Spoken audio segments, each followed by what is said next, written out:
कि TAD minister और साथ ही हमारे उदयपुर के सांसद माननीय मन्नालाल जी, इन दोनों को आदिवासियों का इतिहास और आदिवासियों के हक अधिकार खत्म करने के लिए बनाया है, ऐसा महसूस हो रहा है। वो दोनों रेगुलर आदिवासियों के इतिहास और उनके हक अधिकार पे हमेशा कहीं न कहीं कटाक्ष करते आ रहे हैं। राणा पूजा भील की जयंती कल हुई, पूरे देश में धूमधाम से मनाई, आदिवासी समुदाय ने भी मनाया, अन्य ने भी मनाया। लेकिन जिस तरह से टीएडी मंत्री का कल विवादित बयान आया है, उन्होंने कहा है कि राणा पूजा भील नहीं थे, वो सोलंकी राजपूत वंशज थे। एक इतिहास को खत्म करने का काम कर रहे हैं। सबको पता है ऐतिहासिक पृष्ठभूमि के आधार पे उनके वंशज भी हैं, लेकिन जिस तरह से मॉडिफाई करके किसी विशेष संगठन के द्वारा उनको पोषित किया जाता है मानसिक रूप से, और वो ऐसे बयानबाजी करते हैं क्योंकि उनको वोट बैंक का डर है, उनको राजनीति का डर है। तो राणा पूजा के बारे में जिस तरह से उन्होंने गलत कमेंट किए हैं, उसको लेके पूरे आदिवासी समुदाय और साथ ही अन्य समुदाय में भी ये एक आक्रोश पैदा हुआ है। लेकिन जिस तरह से मानगढ़ का इतिहास, आदिवासियों का इतिहास, उसमें स्पष्ट लिख रखा है। गोविंद गुरु महाराज को जब गुजरात कोर्ट में अंग्रेजों ने पेश किया तो उस कोर्ट का जजमेंट है, उस जजमेंट में स्पष्ट लिख रहा कि बिलराज कायम करने के लिए ये आंदोलन छेड़ा जा रहा था भक्ति के माध्यम से। तो मन्नालाल जी का न तो इस डूंगरपुर बांसवाड़ा से लेना देना है, न ही उस भक्ति से लेना देना है, और न ही यहाँ का इतिहास जान रहे हैं। लेकिन किसी के इशारे पे ये लोग कहीं न कहीं धीरे धीरे हमारा इतिहास को खत्म करने का काम कर रहे हैं, उनके पार्टी आलाकमान को खुश करने के लिए। बहुत लंबे समय बाद भारत आदिवासी पार्टी की तरफ से प्रेस कॉन्फ्रेंस की जा रही है। हम हालांकि छोटे छोटे कार्यक्रमों में कहीं न कहीं बाइट या कहीं न कहीं बयानबाजी जरूर हो जाती थी, लेकिन लंबे समय के बाद यह माना जाए कि विधानसभा 2023 और लोकसभा चुनाव के बाद पहली बार मीडिया के सामने हम सामूहिक रूप से रूबरू हो रहे हैं। रूबरू होने का मुख्य वजह ये रहा कि जिस तरह से पूरे राजस्थान के अंदर विधानसभा चुनाव से पहले भाजपा ने माहौल बनाया था कि डबल इंजन की सरकार बनाएंगे, और डबल इंजन की सरकार में सारे काम फटाफट होंगे, विकास तेज़ी से दौड़ेगा, एक गति पकड़ेगा, इस तरह से एक माहौल बनाया था। और जैसे विधानसभा चुनाव हुए, राजस्थान के अंदर भजनलाल जी की सरकार बनी और विशेषकर चर्चा में है पर्ची की सरकार। लेकिन सरकार जिस दिन से बनी है उस दिन से सरकार को या सरकार चलाने वालों को समझ में नहीं आ रहा है कि ये हम किस पद पे बैठ गए हैं, इस पद का निर्वहन कैसे करना है। ना तो मुख्यमंत्री जी को समझ में आ रहा है, ना ही उनके जो मिनिस्टर हैं, इन मिनिस्टरों को भी समझ में नहीं आ रहा है कि हम कौन हैं, हमें क्या करना चाहिए। वहीं से हम सीधा हमारे शेड्यूल एरिया पे आ जाते हैं, और शेड्यूल एरिया में हमारे 2 मिनिस्टर बनाए हैं, टीएडी मिनिस्टर बनाए हैं और एक राजस्व मंत्री बनाए हैं। अच्छी बात है कि आदिवासी इलाके से 2 मंत्रियों को बनाया है। हमें भी आशा थी, भले हम विपक्ष में थे, लेकिन इस क्षेत्र को लेके कुछ अच्छा काम करेंगे। लेकिन आज ये 8-10 महीने होने आ गए, और जिस तरह से उनका जो रवैया रहा है, उनके डिपार्टमेंट के मंत्री कम नज़र आते हैं। ये एज ए पार्टी के प्रवक्ता या पार्टी के कार्यकर्ता के रूप में ज़्यादा काम कर रहे हैं। उनके डिपार्टमेंट में क्या हो रहा है उनको कोई पता नहीं है। एज ए पार्टी पर प्रचारक के रूप में वर्तमान में काम कर रहे हैं, और डिपार्टमेंट के अंदर अधिकारी वर्ग एक चूहे की तरह पूरे डिपार्टमेंट को करतने का काम कर रहे हैं। लेटेस्ट एक न्यूज़ आई थी टीएडी डिपार्टमेंट के अंदर, जिस तरह से सामग्री का बंटवारा हो रहा है। आज टीएडी डिपार्टमेंट के अंदर छात्रावासों के अंदर हमारे आदिवासी समुदाय के बच्चे पढ़ रहे हैं, और उनको घटिया सामग्री का जो वितरण किया जा रहा है। छात्रावासों में जैसे असुरक्षा बढ़ रही है, हॉस्टल वार्डन जितने भी थे, टीएडी एक मिनिस्टर साहब ने राजस्थान विधानसभा की गरिमा को तार तार किया है। आप सबकी जानकारी में होगा, मैं विधायक था, 2023 में दोबारा चुन के गया। मैंने विधानसभा में क्वेश्चन लगाया था कि टीएडी का कैडर बन रहा है, उस कैडर का क्या हुआ। टीएडी का नॉर्म्स है, सर्कुलर है कि 5 साल से 3 साल से अधिक कोई भी वार्डन नहीं रह सकता है। मैंने क्वेश्चन लगाया था, मंत्री जी ने जवाब दिया विधानसभा के अंदर कि हाँ बिल्कुल टीएडी के अंदर 3 साल से जितने पुराने वार्डन हैं सारों को सारों हटा दिया जाएगा। मंत्री जी का विधानसभा के अंदर जवाब है ये। सेकंड, उन्होंने कहा था कि 2 से 3 महीनों में कैडर को पूरा कर दिया जाएगा। कैडर की प्रक्रिया चल रही है और इस कैडर का निर्माण जल्दी किया जाएगा ताकि टीएडी की अलग से वैकेंसी जारी करके भर्ती की जाएगी। एक राजस्थान की विधानसभा, एक सबसे सर्वोच्च, हमारा राज्य का सर्वोच्च सदन के अंदर एक मिनिस्टर एक संवैधानिक पद पे संवैधानिक सभा में ये झूठ बोले हैं कि 3 साल से ऊपर जितने वार्डन थे उनको हटा दिया जाएगा, लेकिन अभी तक कुछ नहीं है। सारों को एक नोटिस दिया गया, फिर दुकान लगाई गई डूंगरपुर जिले में किसी मंत्री, पूर्व मंत्री के घर पे, और दुकान लगाई, वहाँ सारे वार्डनों की लाइन लगी और लाइन लगने के बाद लिफाफे पहुंचे और सारा मामला ठंडे बस्ते में चल रहा है। और जो वार्डन, कई वार्डन ऐसे हैं जहाँ डिपार्टमेंट का आदेश ही नहीं है और उस हॉस्टल में जाके वार्डनगिरी कर रहे हैं, मतलब कोई आदेश नहीं है, बिना आदेश के ऐसे वार्डन बन के बैठे हुए हैं आज। मतलब एक ठेके पे डिपार्टमेंट और छात्रावास को ठेके पे देने का काम वर्तमान टीएडी मंत्री जी ने कहा है।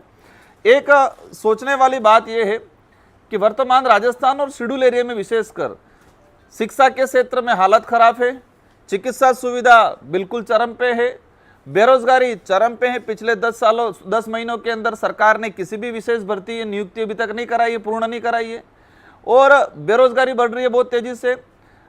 सड़क सुविधा को लेके हर प्रकार की जो सुख सुविधा है उस पर किसी प्रकार का काम नहीं हो रहा है। लेकिन उन लोगों की एक चाल है कि इन सारे मूलभूत मुद्दों से भटकाना है तो वो सीधा धर्म पे और इतिहास पे आ जाते हैं। हमें जहाँ तक लगता है कि टीएडी मिनिस्टर और साथ ही हमारे उदयपुर के सांसद माननीय मन्नालाल जी, इन दोनों को आदिवासियों का इतिहास और आदिवासियों के हक अधिकार खत्म करने के लिए बनाया है, ऐसा महसूस हो रहा है। वो दोनों रेगुलर आदिवासियों के इतिहास और उनके हक अधिकार पे हमेशा कहीं न कहीं कटाक्ष करते आ रहे हैं। तो पार्टी की तरफ से उनको डेप्यूट कर रखा है कि आप आदिवासियों के हक अधिकार और आदिवासियों के इतिहास पे बार बार वार करो ताकि ये इतिहास खत्म हो जाए। देखो, इस देश की आज़ादी में हर समुदाय का योगदान रहा है। इस देश में जितने आक्रमणकारी आए वो हर धर्म, हर व्यक्ति, हर समुदाय का व्यक्ति लड़ा है। उस समय कौन किस जाति का है, कौन किस धर्म का है, उस आधार पे युद्ध में नहीं जाते थे। एक अंदर राष्ट्र भावना थी और लोग इस देश के लिए लड़ते थे, मर मिटते थे। लेकिन जिस तरह से मानगढ़ का इतिहास, आदिवासियों का इतिहास, उसमें स्पष्ट लिख रखा है। गोविंद गुरु महाराज को जब गुजरात कोर्ट में अंग्रेजों ने पेश किया तो उस कोर्ट का जजमेंट है, उस जजमेंट में स्पष्ट लिख रहा कि बिलराज कायम करने के लिए ये आंदोलन छेड़ा जा रहा था भक्ति के माध्यम से। तो मन्नालाल जी का न तो इस डूंगरपुर बांसवाड़ा से लेना देना है, न ही उस भक्ति से लेना देना है, और न ही यहाँ का इतिहास जान रहे हैं। लेकिन किसी के इशारे पे ये लोग कहीं न कहीं धीरे धीरे हमारा इतिहास को खत्म करने का काम कर रहे हैं, उनके पार्टी आलाकमान को खुश करने के लिए। राणा पूजा भील की जयंती कल हुई, पूरे देश में धूमधाम से मनाई, आदिवासी समुदाय ने भी मनाया, अन्य ने भी मनाया। लेकिन जिस तरह से टीएडी मंत्री का कल विवादित बयान आया है, उन्होंने कहा है कि राणा पूजा भील नहीं थे, वो सोलंकी राजपूत वंश से थे। एक इतिहास को खत्म करने का काम कर रहे हैं। सबको पता है ऐतिहासिक पृष्ठभूमि के आधार पे उनके वंशज भी हैं, लेकिन जिस तरह से मॉडिफाई करके किसी विशेष संगठन के द्वारा उनको पोषित किया जाता है मानसिक रूप से, और वो ऐसे बयानबाजी करते हैं क्योंकि उनको वोट बैंक का डर है, उनको राजनीति का डर है। तो राणा पूजा के बारे में जिस तरह से उन्होंने गलत कमेंट किए हैं, उसको लेके पूरे आदिवासी समुदाय और साथ ही अन्य समुदाय में भी ये एक आक्रोश पैदा हुआ है। एक राज चिन्ह, मेवाड़ का राज चिन्ह में स्पष्ट लिख रखा है। एक तरफ भील राणा पूजा की तस्वीर है, दूसरी तरफ महाराणा प्रताप की तस्वीर है। लेकिन जिस तरह से उन्होंने इतिहास को मरोड़ने का काम किया है, उसको लेके पूरे आदिवासी समुदाय में आक्रोश है, और आने वाले वक्त में उनको अवश्य कहीं न कहीं मतलब मुंह की खानी पड़ेगी। एक डूंगरपुर जिले का विशेष मुद्दा है, केंद्र सरकार ने जल जीवन मिशन योजना शुरू की। उन्होंने टारगेट रखा कि 2022 तक घर घर नल पहुंचाएंगे। जल जीवन मिशन शुरू किया और 2022 तक घर घर मिशन पहुंचाएंगे। हम भी समझते हैं कि कोई भी टारगेट होता है, जरूरी नहीं है कि वो उस समय में 2 साल 3 साल लेट भी होते हैं। लेकिन आज 2024 आया, डूंगरपुर जिले में 15% भी घर घर जल जीवन मिशन योजना सफल नहीं हुई है। मैंने लोकसभा के अंदर क्वेश्चन निकाल के, मतलब क्वेश्चन लगा के डिटेल निकाला है कि आदिवासी बाहुल्य क्षेत्र में, शेड्यूल एरिया में वो 18% के आसपास है पूरे शेड्यूल एरिया में। मतलब उनकी जो स्कीम थी वो 85% असफल हुई है। हमने करेड़ा प्रोजेक्ट सैंक्शन करवाया था पिछली सरकार में, 886 करोड़ का करेड़ा प्रोजेक्ट, जो पूरी 84 विधानसभा, साथ ही डूंगरपुर का और गलियागुट का, मतलब 3 विधानसभा का कुछ हिस्सा कवर हो रहा था। प्रोजेक्ट सैंक्शन हो गया, प्रोजेक्ट का टेंडर लग गया, टेंडर लगने के बाद सरकार बदली और सरकार ने इस प्रोजेक्ट पे आज रोक लगा दी है। एक तरफ कह रही है घर घर जल जीवन मिशन पहुंचाएंगे, अभी दोबारा टेंडर लगा, टेंडर ओपन नहीं कर रही है गवर्नमेंट।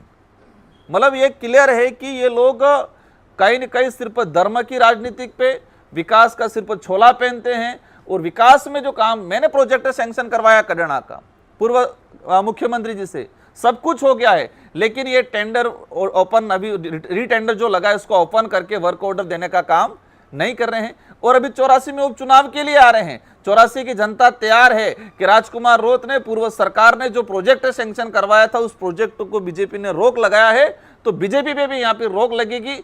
और जितने वोट से पीछे 2023 में हारे थे, उससे ज्यादा संख्या से और हारेंगे। लेकिन उनको पता नहीं है, उनको लगता है कि हम धर्म की राजनीति के नाम से चुनाव जीत जाएंगे। साथियों, एक डूंगरपुर जिले ही नहीं, पूरे राजस्थान में एक बड़ा इशू चल रहा है। पिछले 5 सालों में जितने विद्यालय क्रमोन्नत हुए, 8वीं से 10वीं बना या 10वीं से 12वीं बना, उस विद्यालय में क्लास शुरू हुआ, एडमिशन जरूर हुआ, लेकिन वो पद, टीचर का पद, सेकंड ग्रेड टीचर और व्याख्याता का पद आज तक क्रिएट नहीं किया गया है। अभी सरकार ने पिछला 10 महीने हो गए, 10 महीने होने आ गए, उन पदों का क्रिएट नहीं हुआ है।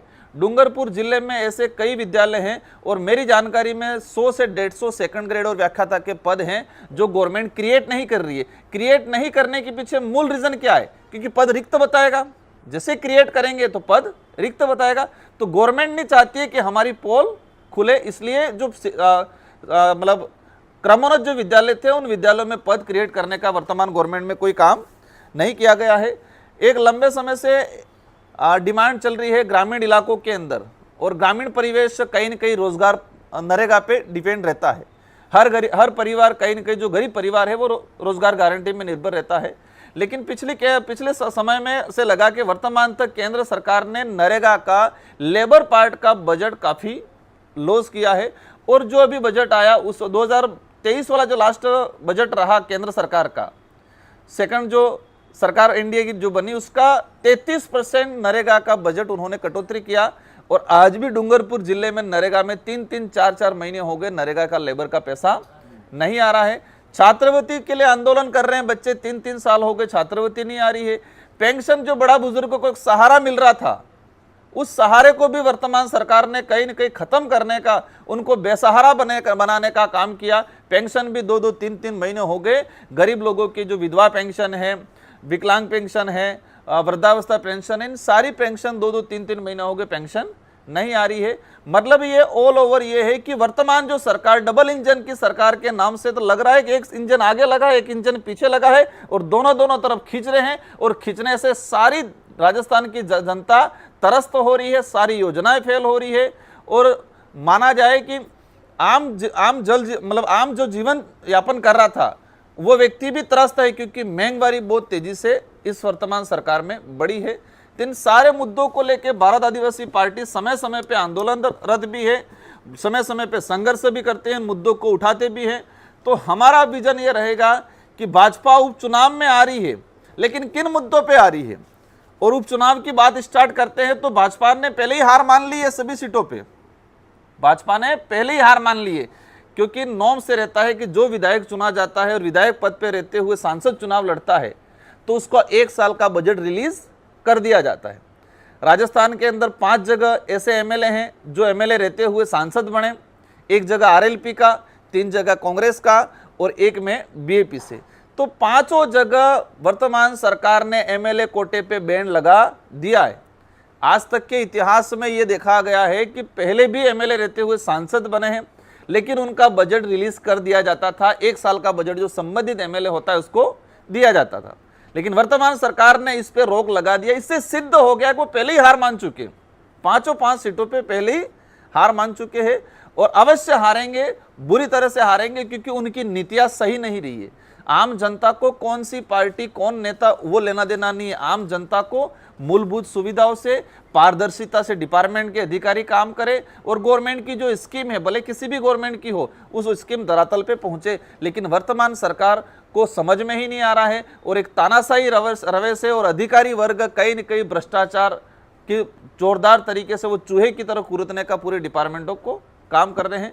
तो इन समस्त मुद्दों को लेकर भारत आदिवासी पार्टी के हमारे राष्ट्रीय सदस्य भाई विधायक जी और जिला अध्यक्ष जी, हम सब ने मिलकर प्रेस कॉन्फ्रेंस का आयोजन किया था और हमने आपके माध्यम से मैसेज पहुंचाना चाह रहे हैं कि विधानसभा उपचुनावों में अगर आना है तो वास्तविक आपकी गलतियां जो है उसको स्वीकार करें और जिस तरह से डिपार्टमेंट में डूंगरपुर जिले, बांसवाड़ा जिलों में जो भ्रष्टाचार हो रहा है उसको रोके और गलती स्वीकार करके आए तो जनता कहीं न कहीं थोड़ा बहुत स्वीकार करेगी। बाकी बहुत बुरी तरह से ये लोग हारने वाले हैं।